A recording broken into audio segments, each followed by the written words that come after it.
Hi, and thank you for joining me for this webinar where I'm going to share with you the processes that I observe when planning the full implementation of the deployment of a multi-channel contact center.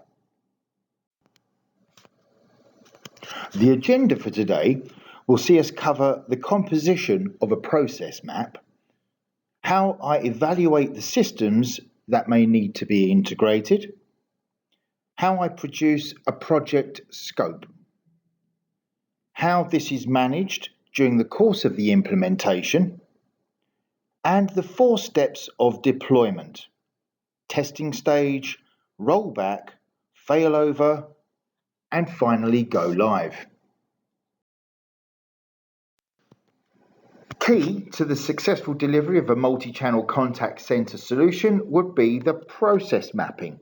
This helps represent work processes visually and identifies problem areas and opportunities for process improvement. It provides a common understanding of the entire process and the specific roles and contributions of the process participants. For me, the characteristics of a successful process would be combining several tasks and jobs into one. The steps in the process all follow a natural order. Work is performed where and when it makes sense with the fewest possible people involved. There are logical interfaces and handling points.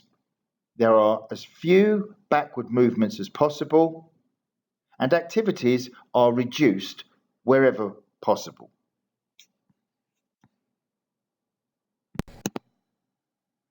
I see process mapping as the foundation stone of any project.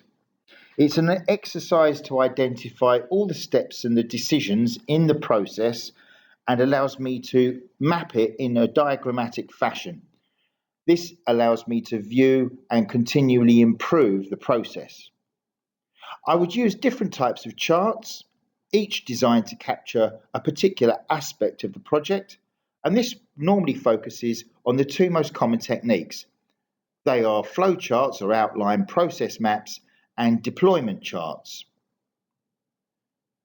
Always try to make the charts as clear as possible so that processes under review can be readily understood and improvements identified by almost anyone. Someone completely unfamiliar with the project should be able to step into the process at any time and pick up from the diagrams that you give them. Remember that without your process map, making system changes without truly understanding how the process is working and why will lead to costly mistakes. It can also create conditions that make it difficult for your team to work effectively and often creates further problems further down the road. Following a full evaluation of the systems involved, we need to examine the different methods or channels of communications through which the consumer is likely to reach our customer contact center. The most obvious selection or first top of the agenda is going to be the telephony platform, and we need to make sure that we have an understanding of the IVR, how the customer is or the consumer is likely to reach the contact center. And not just through the telephony, we need to now also examine email channels, the various mail servers that we may need to integrate with, and then we're looking at the various social media engagements, i.e. through Twitter feeds, through Facebook pages, etc., and how we need to monitor those. Following the understanding of the systems involved, we now draft up our process plan. And this will document all the different systems, the CRMs and the knowledge silos that need to be pulled together to form a cohesive customer service solution that can be accessed through the various channels. I'll share with you an experience recently involving an online retailer that we had to bring on board. And this involved multi-channels of engagement, including SMS gateways as well.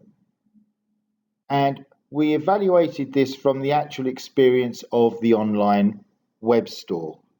So therefore, the consumer is going to be visiting the store and then looking at various products and adding those to their shopping cart. Lying behind the shopping cart will be a series of inventory controls, and linked to the shopping cart also would be various payment gateways and billing platforms. This then throws up PCI compliance and the type of tools that the agents would need to use to process the payments. Other areas and aspects that we need to look at are the distribution hubs. How is the shipping handled? What are the postal costs? What about delivery tracking? All of these different aspects we need to engage with when dealing with and delivering a cohesive customer service portal. Another area that needed to be considered was the social media engagement. This allows us to track and monitor customer sentiment that would, of course, influence possible public perception of the organisation.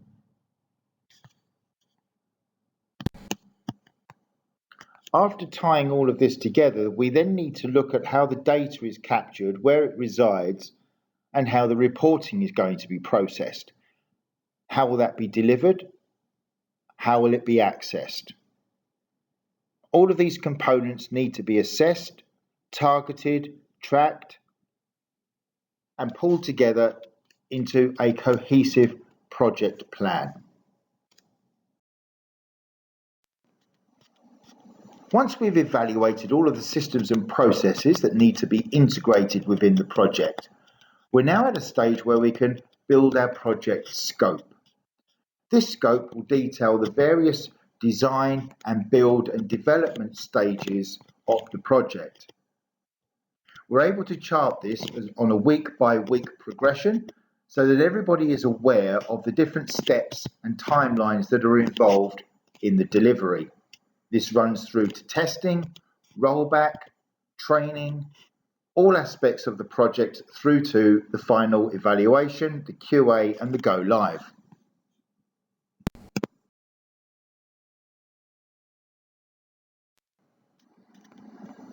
Our implementation plan is a management tool designed to illustrate in detail the critical steps in developing and bringing together all communication channels in a completed project.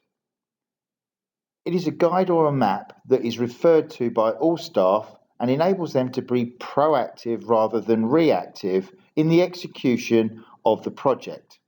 It will assist in identifying any challenges along the way, and it will allow any person working on the project, regardless of their level of involvement, to fully understand the goal of the program and how it is to be accomplished. It ensures that everyone working on the project is on the same page and avoids any discrepancies, and they are resolved before they become costly to the project or the people that are involved. The implementation plan also allows key stakeholders to think through the critical components from the beginning, and thereby saving time, energy, and money. By detailing all the critical steps before starting the project, key stakeholders can anticipate factors that otherwise perhaps they would not consider until they encountered and identified potential problems and challenges on the front end. The planning becomes proactive instead of reactive, which allows best practices to be adopted and ensures that energy and time is spent on implementing a high quality, well thought out end solution. The importance of the implementation plan can't be underestimated. By having all persons refer to a common document, all managers and key stakeholders can be sure that the program intentions and goals are interpreted consistently by all team members and not subject to individual interpretation. The implementation plan should be reviewed in regular meetings and updated as necessary. It is a guide for developing and steering the project.